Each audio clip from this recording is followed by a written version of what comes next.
মা, মা গো, আমি একদিন বড় ডাক্তার হয়ে মানুষের সেবা করব। তোমার মেয়ে বিনা চিকিৎসায় সেবা করে যাবে। এই কথাটা বলেছিল একটা বোন তার মাকে। তার এই কথাটা আর পূরণ হলো না। এই স্বপ্নটা তার স্বপ্নই থেকে গেল। এই স্বপ্নটা পূরণ করার আগে কিছু হানাদার তার উপরে ঝাঁপিয়ে পড়ল। মেয়েটা সারাদিন ডাক্তারি করার পর ক্লান্তি শেষে খাবার অর্ডার দিয়ে খাবার খেলেন। খাবার খেয়ে যখন ক্লান্তি শরীরে ঘুমিয়েছিলেন, তখন খুব স্বাভাবিক, একটা মানুষ যখন সারাদিন পরিশ্রম করে তাহলে তার ঘুম নিশ্চিন্তে অনেক ঘুম ধরে যায়। ওই মেয়েটারও তেমন হয়েছে। ঠিক তখনই কিছু হানাদার বাহিনী এসে ওই মেয়েটাকে দর্শন করিল। এমনভাবে করিল, ওই মেয়েটা চিৎকার করতে লাগলো। মেয়েটার গলার শব্দ কারো কানে পৌঁছাইল না, এবং কি চিৎকারের সাথে সাথে তার চোখ দিয়ে এবং নাক দিয়ে রক্ত বাইর হইতে লাগলো। ভাই, এটা কি আজও কি দেশ? আপনাদেরকে বলছি, যে হানাদারেরা এই বোনটিকে এরকম করেছে, তাদেরকে অতি জরুরিভাবে তাদেরকে আইনের আওতায় এনে তাদেরকে কঠিন শাস্তি দেওয়া উচিত। একজন সন্তান গর্ভে নিতে এবং লালন পালন করে পড়ালেখা করতে কতটা কষ্ট, এটা একজন মা আর একজন বাবাই জানে। একজন সন্তানকে এভাবে দুনিয়া থেকে, পৃথিবী থেকে বিদায় করে দেওয়ার রাইট ওই মানুষগুলোকে কে দিয়েছে?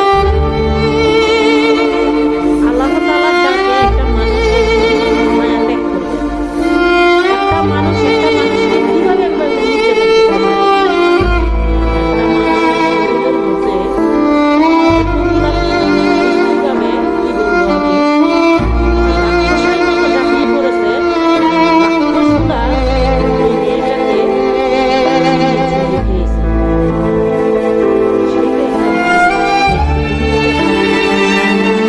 তোমার ভিতরে কি রক্ত মাংস নাই? তুমি তো কোনো মায়ের সন্তান, তুমি তো কোনো মায়ের বোন, ভাই। তুমি কিভাবে পারলা?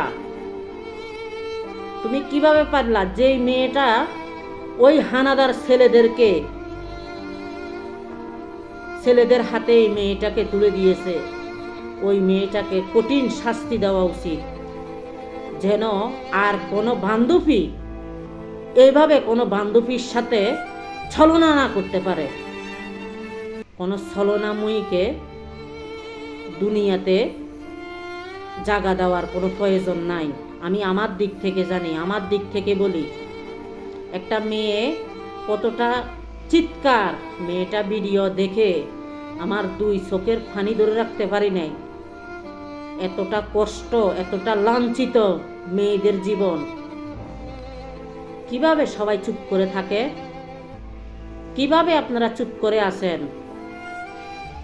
আমরা আজকে যে আমরা আমাদের মেয়েদেরকে আমরা পড়ালেখা করাইতেছি, এটা পড়ালেখা করাই বড় করতেছি, এটার নিরাপত্তা কে দিবে? একজন থেকে আরেকজন শিখে, একজন থেকে আরেকজন করতেছে, একজন দেখে আরেকজন করতেছে, এগুলার নিরাপত্তা কে দিবে? তাই বলবো, হিন্দু মুসলিম এটা কোনো ভেদাভেদ নাই। আমরা সবাই মাটির তৈয়ারি, সবাইকে আল্লাহ পাক সৃষ্টি করেছেন, আমাদের রক্ত এক। তাই বলবো, কেউ কাউকে ছোট করে দেখবেন না। ওই বোনটার জন্য সবাই দোয়া করবেন, আল্লাহ তাআলা ওনাকে জান্নাত নসিব দান করুক। ওই বোনটার জন্য আল্লাহ তাআলা যেন বেহেশতের নসিব দান করুক ওই বোনটাকে। ওই বোনটার কষ্ট, একটা মেয়ের অপমান হাজার মেয়ের অপমান। একটা মেয়েকে তুলি যদি একটা মানুষ গালি দেয়, তাহলে হাজারো মেয়ের অপমান। তাহলে ওই বোনটার কি অপরাধ ছিল, কি দোষ ছিল ওই বোনটার? সে তো কখনো কারো ক্ষতি করে নাই। তার মাকে স্বপ্ন, বুক ভরা স্বপ্ন দেখাইছে, চোখ ভরা স্বপ্ন দেখাইছে। তার স্বপ্নগুলা কি এভাবেই শেষ হয়ে গেল? এত সহজে সবকিছু এত সহজ? না, আমরা সবকিছু এত সহজভাবে দেখব না। হ্যাঁ, যে যত রকমে আমাদেরকে যত কিছুই বলুক না কেন, আমরা আমাদের জায়গা অটল থাকবো, ঠিক থাকবো। যদি আমার কথা থেকেও যদি মনে কষ্ট যাইয়া থাকেন, আমার তা করার কিছু নাই। যেটা সত্য ওইটাই।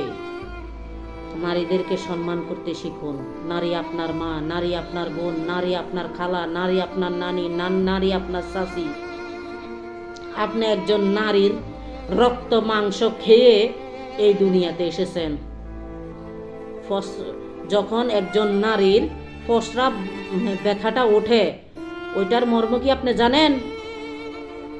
আপনি কি জানেন ওইটার ব্যথাটা কি? গর্বে নিয়ে দেখেন। এটার ব্যথা সহ্য করতে পারবেন না। এটার ব্যথা সবাই সহ্য করতে পারে না। তাদেরকে আল্লাহ তাআলা সবাইকে এই ক্ষমতাটা দেয় নাই। একজন নারীকে সন্তান জন্ম দেওয়ার ব্যথাটা একজন নারীকে দিয়েছে। একজন নারী যেন এই ধৈর্যটা রাখতে পারে।